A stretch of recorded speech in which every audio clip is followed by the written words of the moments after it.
I didn't throw anything, didn't shout, didn't demand explanations. I just stood there, staring at the messages she never meant for me to see. He called her baby.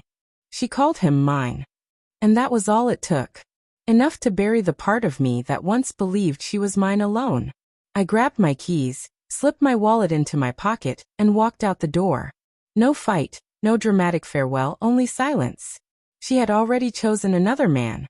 I simply honored her decision by erasing myself from the equation.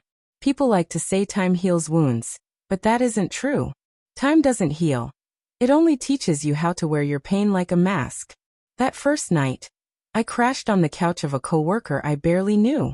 I just told him I needed somewhere to stay. He didn't ask why. Maybe my face gave it away. That same night, I erased her number, not out of hate, but because I knew hearing her voice again would undo me. I left the city, started fresh in a small town, and found work restoring old houses. Something about tearing down ruined walls and rebuilding them felt right, like I was patching up my own wreckage. Still, the nights were brutal. Not because I missed her laugh or her touch, but because I missed the person I thought she was. There's a big difference between longing for someone and longing for the version of them you created in your head. I never told a soul, not my parents, not my closest friend. I carried the truth alone. I didn't hate her, but I hated what her betrayal did to the man who once believed in loyalty, and forever.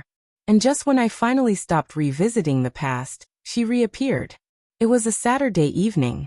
I just clocked out, exhausted, drenched in sweat, dust, and paint. As I unlocked my front door, I heard a car stop behind me. At first, I ignored it, until I heard her voice. Daniel. I froze. Turned.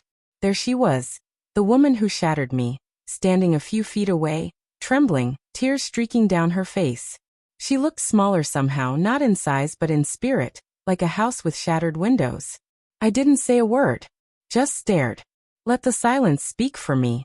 She stepped closer, clutching a photo in her hand. It was us from a trip 2 years ago. 2 people smiling as though happiness was permanent. I've been searching for you for months, she whispered. I shrugged. Well, you found me. Her voice cracked. I ruined everything. I don't expect forgiveness, but I had to see you to say I'm sorry. Really sorry. 1,000 questions boiled inside me. Why she threw it all away. Why she destroyed something she vowed to protect. But I said nothing. I stood there, arms folded, heart locked behind armor, and let her spill her regrets. She told me the man she chose never wanted to commit. That the spark faded, leaving her with nothing but guilt. She admitted she thought she wanted more, only to realize too late that I was the more. Funny, isn't it? People recognize your worth only after they've destroyed it. She broke down right there on my porch, sobbing as neighbors probably looked on. She begged for a chance to explain, to talk, to share coffee, anything. For a split second, I nearly caved, because part of me still remembered her laugh, still remembered the warmth in her voice when she was happy. But then I reminded myself, I hadn't walked away because I stopped loving her. I walked away because she stopped loving me. I looked her dead in the eyes. I've spent a year rebuilding myself. And you expect to just walk back in, like nothing was ever broken. She shook her head. No. I know I broke something. I know I broke you. And for once I believed her. She did look broken. But not because she missed me. She missed the man who forgave too easily. And that man was gone.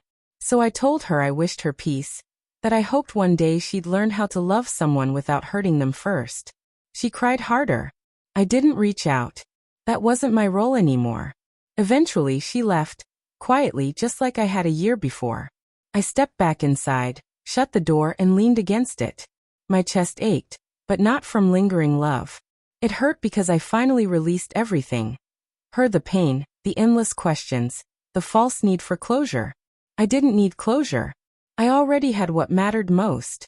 Peace.